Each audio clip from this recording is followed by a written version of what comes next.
I now get the part of the evening I hate the most, and hopefully you won't, but the part I hate, which is when I have to actually give one of these frightening talks. So I haven't got any introduction for myself, so I'm just going to start. Now, how many of you have read this book? A smattering of intelligentsia on a steaming dung heap of riffraff. This is my favourite travel book. A young man walks through Spain, playing his violin, following his nose. It's a beautiful adventure story. I've always loved it. And so last summer, I set out to follow Laurie Lee's route myself, to walk about 500 miles for about a month through Spain, no money at all, totally reliant on playing my violin to earn the money for the trip.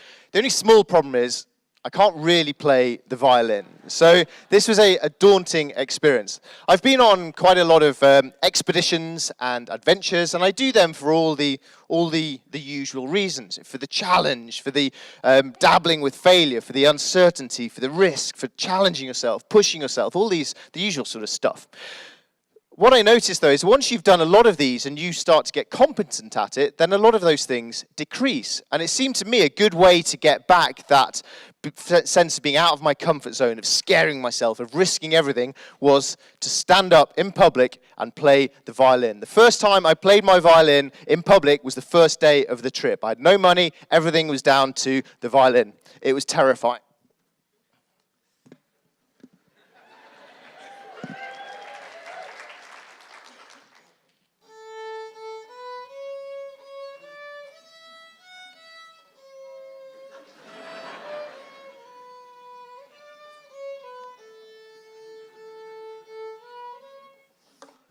And then, thankfully, this gentleman climbed up out of his chair and he walked over to me.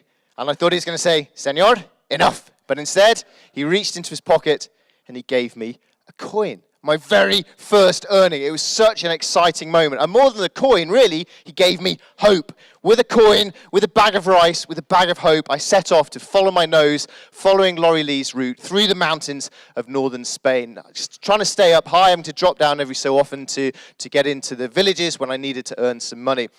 Following in the footsteps of a hero and following Laurie Lee's route, it was wonderful to be able to compare my trip to his. And he wrote, "I felt it was for this I had come, to wake at dawn on a hillside and look out on a world for which I had no words, to start at the beginning, speechless and without plan, in a place that still had no memories for me."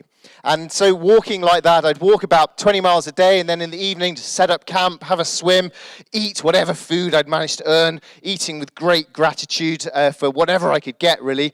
And really, it was just a summer in a sleeping bag, with no emails. I don't think I could ask for anything more than that. The simplicity, just the slowness, and in that sense, really, it's just like going on a retiree's walking holiday through Spain, except for the fact that there was the violin, this terror that whenever I was hungry, I had to play in order to earn the money to eat. I started to learn all the tricks of the trade, like pretend to be really nice to children so that their parents will give you money.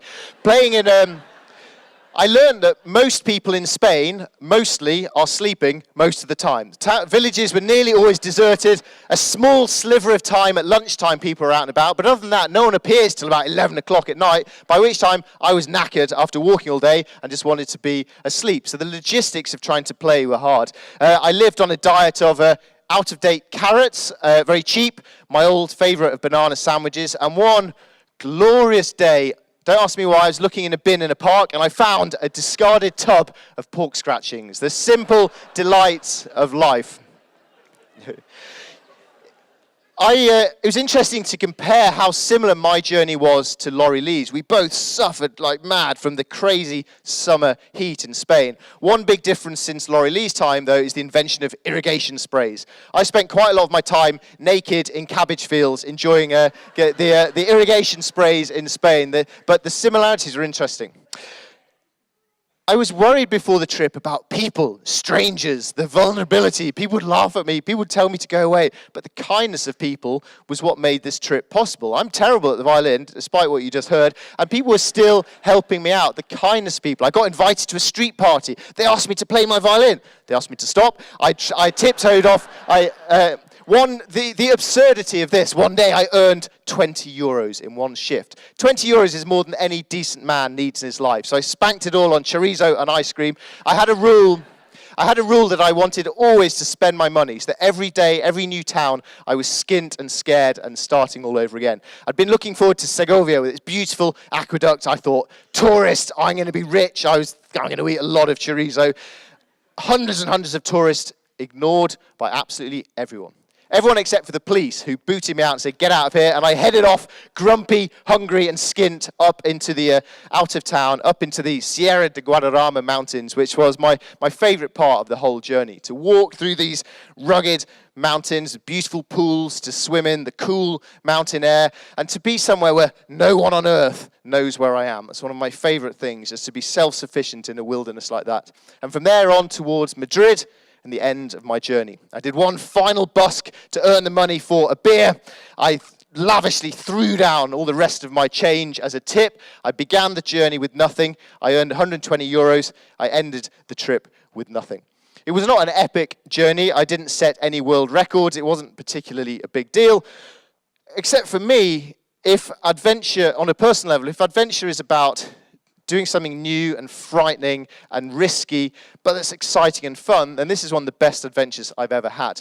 And in the spirit of continuing to scare myself, I'm going to finish with my biggest ever live London gig. So, hello, London!